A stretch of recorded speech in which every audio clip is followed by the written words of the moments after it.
through our entire experience at Marvel, we always try to make very disruptive choices with each film. At the end of Winter Soldier, good guys are the bad guys, we flip everything on its head. Civil War, we divorce the Avengers. When we were working on the script for Infinity War, we knew we wanted to make a strong narrative choice. There's an adage where you write yourself into a corner and you try to figure out how to get out, and that usually creates really dramatic moments for the audience. There's no bigger way to write ourselves into a corner than killing half the characters. This is no place to die.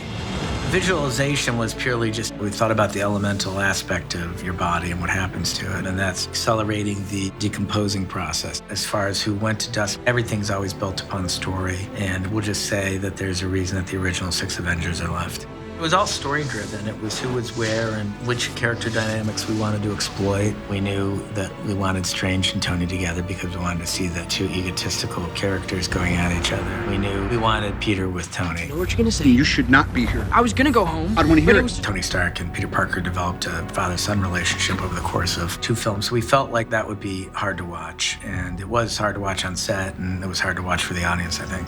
Part of telling stories is learning empathy. I don't know if people can empathize with Thanos, but they can't empathize with Star-Lord. The love of his life was murdered, and he made a very emotional choice. No, you did not! That's the human choice that you would make in those circumstances.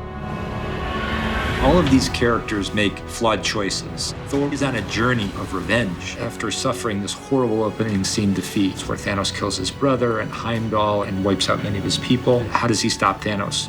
If Thor had not been so angry and so revenge-driven, he may have killed Thanos faster than he did. Gone for the head. He would have gone for the head, exactly. But he wanted revenge. He wanted to see in Thanos' eyes as he was killing him. That gave Thanos a window to reverse things on him. All these characters have emotional vulnerabilities that complicate their ability to do what needs to be done. It makes them interesting to watch if all they did was make the right choice every time. It's a fairly predictable and boring story after a while. We anticipated the ending being complicated for people because it was complicated for ourselves, but we didn't anticipate the depth of emotion that people would experience from that ending. Ruffalo was in a theater in New York, and he was in a cap and glasses. He was there with his son and his son's friends. And he said when it got to the end of it, people just sat in the audience for 10 minutes, and a guy ripped his shirt off and started screaming "Why" at the screen and marching around the theater. And he thought, all right, I gotta get out of here before somebody hurts me, and he snuck out the side door. We actually never thought of it as a cliffhanger in our own brains. We were telling a complete story. This was Thanos' movie. He was the lead of the film, and we gave him a complete arc and he had a proper ending.